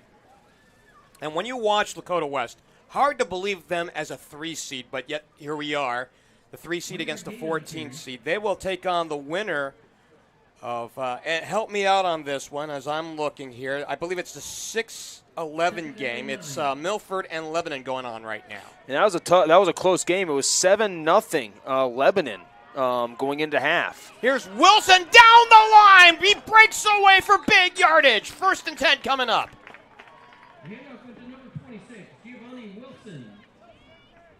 A pickup of 20 on the play. Wilson found that hole along the left side there, turned on the aftertaste. He's got some speed, I'll tell you what, streaking down the sideline like that. Well, he is. I did mention here early in the quarter that he is a speedster, and that speed is legit. Now, I don't know if it's Ben Minnick territory, but I don't know if anybody else is. And the running play comes right. It's Wilson again, breaks back against the grain and nearly broke away. Oh, he's got this. Go ahead. So he's trying to impress and get more playing time by the way he's playing here in this third. Well, and you don't want to overdo it, but right there I was just going to say, not only does he have the speed, but if he can keep those feet underneath him like that and make those kind of moves, he's got a very bright future. Those short running backs like that, they're so hard to see. They get inside the hole and you can't find them. So that's what he's got, and he uses that towards his advantage just right there. So he's going to break a few here in the next coming years for Lakota West. We're back in the Cincinnati Reds red zone. 1st and 10 at the 16-yard line. Parker gives Wilson off the left side. He is corralled, maybe for a loss of 1 if he got anything at all. For breaking news and behind-the-scenes content, follow the Reds on social. You can find them on Twitter @Reds. Landon early on the stop, by the way, as we roll the clock down towards a minute left to go here in this third. And you and I will be talking a little bit more about the playoffs here in the fourth. Looks like they're just going to take their time with this. 15 on the play clock, by the way. You still have to play within the confines of a play clock, and that's where it's a little different on a running clock than, say, basketball. 7 on the play clock. Parker looking right, wanting to throw, now steps up, and now he'll have to eat it. And he'll have to take a loss on the play. You and I saw the Hamilton game in which he came in and threw a pick 6. And I believe it was a 90-yarder, and I'm trying to remember the Hamilton defensive back. It was a reserve who came on in. And since then, I kind of wonder if they had to pull back the reins on Parker when he got into these situations. Anytime you have a young quarterback out there like this, that it's always one of those things where you do want to hold on to as we head into the quarter, it looks like right now. We'll talk some more about that coming out of that. And they will come to the sideline, and to the fourth quarter we go. We're due for a timeout. We go to the fourth. Big-time lead for Lakota West, 49-7 here on Chatterbox Plus.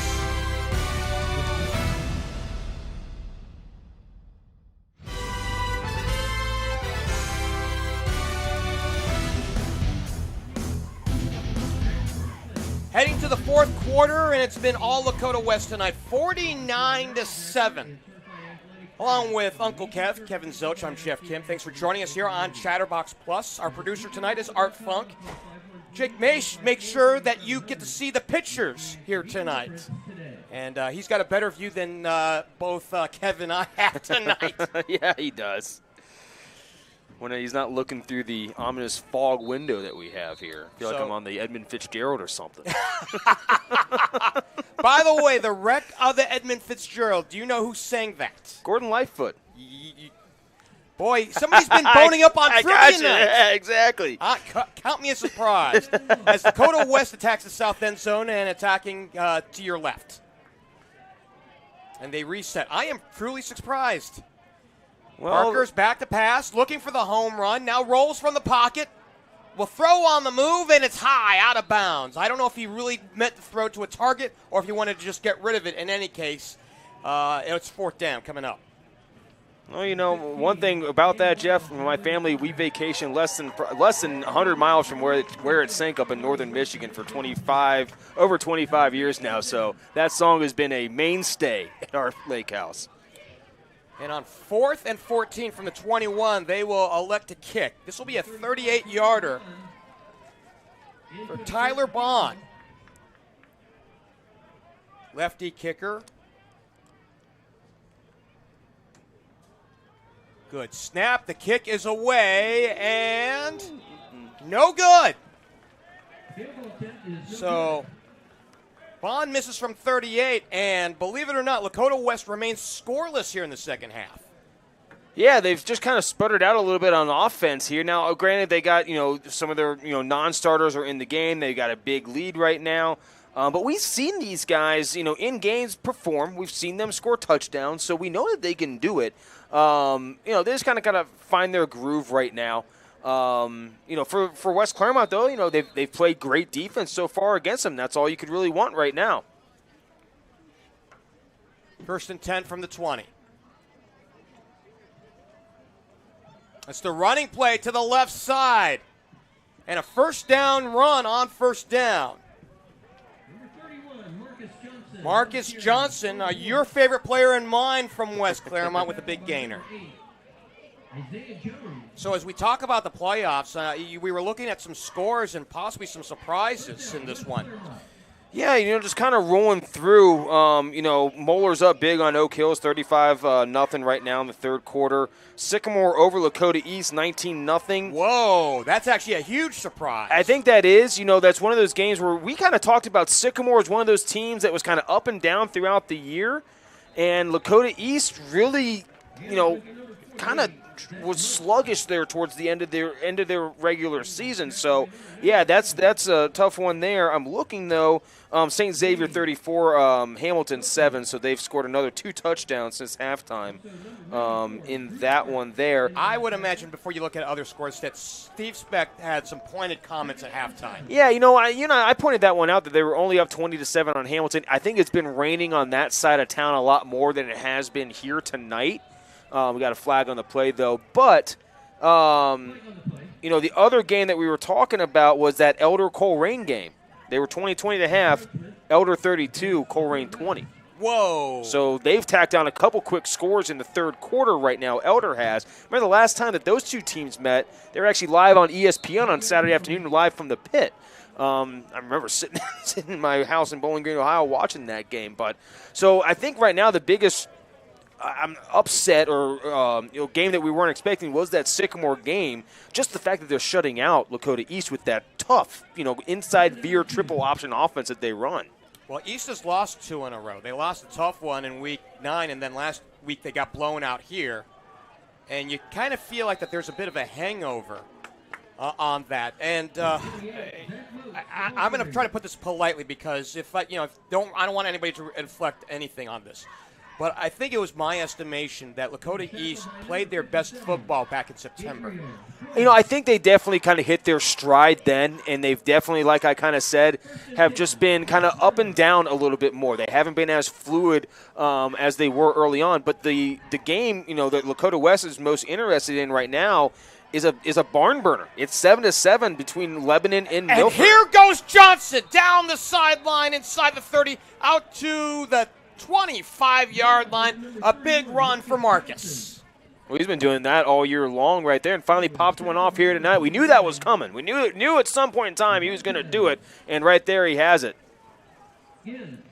Pick up a 35, and that's their biggest play of the night. Just want to close out my one point. That's that game, Lebanon Milford. That's who Lakota West will face come next week. Tied up 7-7 right now in the third quarter. So that's going to be an interesting game all the way down to the final minutes. Arona Out to the far side, looking for the sideline, stays alive, close to another first down. And there is a diminishing return right now with 7:12 left to go, in that if you're Lakota West, you just want to get out of here with people intact, everybody healthy, and at this point the score no longer matters because you've already given up the first one. Right, yeah, exactly. And that's the hardest part right now is you want to maintain your health if you're Coach Bolden. I've actually even seen a couple of the guys. I see Mitch Bolden down there with his shoulder pads off. A couple other guys, and that's good. That's what they should do. You go get them off, get them rested because they got a big game coming up next week, and it's the playoffs, man. Right? It's just the fighter flight mentality takes in at this point. Another running play into the line. Well, if nothing else, it's good to see that West Clermont has not given up on the season, and they are playing out the minutes as we have 6:26 and counting. 49-7 here in Beckett Ridge. Lakota West was fantastic in the first half, scoring in all three facets of the game: offense, defense, and special teams. Yeah, it was a complete half of football for Lakota West. Exactly what they should have done. That's exactly what the expectation was for them. A double give, and it goes off the hands of Arona to Johnson, and they get a couple of yards out of that extra effort. Well, I told you in early on in the pregame, in my keys of the game, every single trick play that you have in your hat, you're pulling out tonight if you're West Clermont. Every single one you're coming to, and that's what you want to have happen. So that's what they're going to end up doing here tonight. 2nd and 9 from just outside the 10-yard line. And we didn't get a chance to tell you, as we're back in the Cincinnati Reds Red Zone, for breaking news and behind-the-scenes content, follow the Reds on social. It's the quarterback throwing to the end zone, too strong for Holder, out in the far left corner. So you and I had seen Brandon Holder, who's got a nice big body on him, can run down the field, but he and Lucas just never felt like they were in sync all year. In fact, I go back to game number 1 against Hamilton where he had easy pickings on a seam route down the field, and the ball was late, and it was a defensive back, I believe it was Jalen Garrett for Hamilton, who caught up to it and picked it off in the end zone. Yeah, this has never been found their timing, right? It's either one person's too short, one person's too long. Arona around the left end to the goal line. He scores! Ooh. Well, they'll wave it off. I think they're going to say he was out of bounds. It looks like they're marking it like at the 1, maybe? That's what we're seeing now from the near side judge. But I just saw a referee throw his hands up and indicate touchdown, and they've put it on the board already. Well, they have now called it a touchdown. So a little bit of indecision here in Beckett Ridge tonight, and it's 49-13 on Arona's touchdown. There's that whole "are you sure" kind of moment. I think we saw it from up here, and now we got movement on the line. 4:39 frozen on the clock. As Arona has scored for the second time in as many weeks. He had scored on a 21-yard reception a week ago at Milford. By the way, how is that Milford-Lebanon game going? Still tied up 7-7 right now. So that one's going to be right down to the finish, I think. They're over in Milford, too. That's right. Milford is the 6th seed in that one. I'll talk a little bit about the other seeds here. Off the hold of Early, and the kick from Manuel Berry is good. 49-14. With number 22, Landon Early holding. So with 4:39 left to go, that drive took a little over 6 minutes. West Clermont 14. 10-play drive, 80 yards. Arona, the touchdown off the left end from 8 yards out. The point after is good, and the brand new score here in Beckett Ridge is 49-14. Well, if you like offense, this game is not disappointed. At least the first half didn't disappoint. I mean, it was mightily impressive. Like we talked about, when you're able to score in all three phases of the game in one quarter of football, yeah, you got something good going on then. Lakota West came into this ballgame with a point differential of 205. Now, I want you to think about that because they lost the game due to a COVID restriction from Middletown. So they played 9 games coming on in. That is a snoot full of points in 9 games to overcome. I mean, I can't do the exact math on that. Actually, maybe I can. Give me a quick second. Well, we'll give that to you. 22 3/4 points. Wow. One, I'm impressed that you're able to do math that quickly because there's no way I can do that. But, and that just shows how prevalent this offense has been, especially for first-year offensive coordinator Coach Bowchamp. Return man to the 5. Is that Wilson? Oh, and he gets knocked down at the 40. So a pickup of 35 on the return, but Wilson paid for it at the end. On the kickoff return for the Firebirds. Wow, that was, we call that a pile driver. He just got pile driven right into the turf there. That's a moment where you grab hold of all of your faculties and make sure that everything is still existing in the right spot. Yeah, exactly. Exactly. So Moeller and St. X are up in their respective games tonight, and I believe you had told me that Princeton was here as well, and those are the top 4 seeds along with Lakota West. So no surprise to see the top 4 move on. We had mentioned that the upset alert was Lakota East, and right now they're on the wrong side of a shutout. It's still 19-0 right now, and I think looks like they got movement there on the line. But I think one of the most what I'm more shocked at with that score, Jeff, I thought that game was going to be close. Mm-hmm. The shutout though is what is so so striking to me. Because that offense that they run, that they're going to pop 1 or 2 off just with the way that offense is. It's the old Kerry Combs offense. But, my goodness, hats off to Scott Totillo over at Sycamore and his defense right now holding on for that shutout. And the big candidate for Player of the Year, William Engel, who is just amazing, playing quarterback this year after playing as a running back. Here's the gift to Wilson down the sideline. Had thoughts about breaking it again, and so Wilson picking up big yards and continuing to pile them up, and Keyshawn Mitchell on the stop. Just taking a look at a couple other scores. Princeton has tacked on a couple others. They were only up 14-0 on Walnut Hills, 28-0 now. So they're well on their way to victory. Let's see here. Elder 27, Coleraine 20. That's going to be an interesting game. So Coleraine has come back. Yeah. And they'll move backwards here on the flag. Well, I'm going to take a wild guess and say somebody may have made a mistake when entering that score in because it was 32-20. It was 20-20 at the half. So I'm guessing somebody may have, did the old fat-fingered, one too many numbers there on the phone when they were trying to update the score. Because I saw that and I was like, wait a second. It was 20-20 at half, 32-20. Now it's 27-20. But again, nonetheless, a fantastic game going on at the pit right now. Under 2 to play. And again, I believe it's motion. Yes, it is, against Lakota West.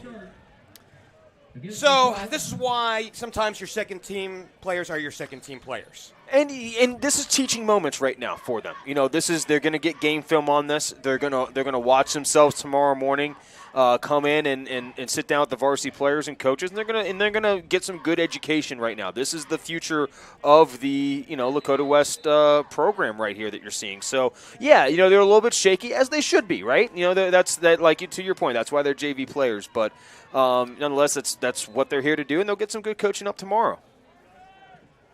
So Wilson got stopped there on a double team. Corey Henson here playing the defensive line along with Austin Holland. And we've seen the backups here for West Clermont. We've got about a minute left to go. Play of the game. Oh, my goodness gracious. Right now it's got to give – I have to give it really Tyler Lloyd's first touchdown pass reception that he had. And really, honestly, play of the game was that first one he had in the first quarter. But you want to talk about really kind of a dominant player of the game more than anything? Tyler Lloyd all over left and right, just, really, really fantastic. And that play of the game is powered by Headlines Apparel. I'm sorry, I said Tyler. I meant Trent Lloyd. I apologize on that one. Well, I'm sure his mom, Michelle, will forgive you. Please do. And Dad, Ed. As both teams will come to the sideline, and that's the way she ends tonight. Mercy on a final tonight, the first 49 points scored by the home team as they go away winners, 49-14, Lakota West over West Clermont, as Lakota West now has won 9 in a row. I mean, just from top to bottom, left to right, it has been incredibly impressive by each of these teams, really by Lakota West. And from start to finish, and I go back to the point, they scored in all 3 phases of the game in the first half, and that's just incredibly impressive. I talked about it early on. One of my keys to the game was, treat this like a lunch pail game. Come in, clock in, do your job, clock out, and go home. And that's exactly what they did here tonight. They from the get-go, from the opening kickoff, it was going to be Lakota West's game. And, they didn't flutter on offense except when they got their twos in there, which, that should be expected. So, now they're 1-0. Tomorrow, they're 0-0. That's the way you got to kind of treat these games in the playoffs, man. It is literally 1 week seasons now all throughout. So check this one off. They climbed that first rung on the ladder. Now they got a few more to go come next week. And while either Lebanon or Milford will be celebrating tonight, they'll be looking ahead and saying, we got to take on this. Yeah, I'll tell you what, for either of those teams, and we had talked about Milford early on and how high they were actually ranked in the point system. It evened itself out there, but they were all the way up to, I think, number 3 or 4, maybe even 2. They were high up there, though. So I do think Milford has something there, but nonetheless, yeah, they are going to be walking into an incredibly tough battle, the toughest battle that either of those two teams have faced all year long and maybe in a long, long time. Folks, Lakota West is for real. Yes. They've run off 9 in a row. They improved to 9-1 on the season, defeating in a blowout fashion West Clermont by a score of 49-14. As we start putting a capper on this one and looking back to the first half, some luminary numbers. Cameron Good had 4 carries, but he had 91 yards in the first half and a touchdown. Mitch Bolden was 10 of 15 for 200 yards and 3 touchdowns, including 2 to Trent Lloyd, who had himself a big night, 8 catches for 143 yards. Ben Minnick also got a touchdown receiving. He had 2 catches for 57. Yeah, really from top to bottom, Trent Lloyd, having an absolutely fantastic night here tonight. I expect to see big things from him. And that Mitch Bolden to Lloyd connection, I think you're going to hear that all year, all playoffs long coming up here. That's a dynamic duo that they have. They're in sync with each other. The offense is rocking and rolling. This Lakota West team is going to be exciting to see in these next 4 weeks. Partner, I don't want to say it was a fun one, but it was certainly entertaining, if nothing else. Absolutely. And I can't wait to see you for Week 12. Absolutely. Again, the final tonight, 49-14. The final, Lakota West moves on. They move on to take on the winner of the 6-11 game, Milford and Lebanon. Thanks go out to our staff tonight. Art Funk is our producer. Jake Maish had shown you the video here tonight in this one. Made sure you saw all the pictures. For Uncle Kevin Zilch, I'm Geoff Kim. We bid you good night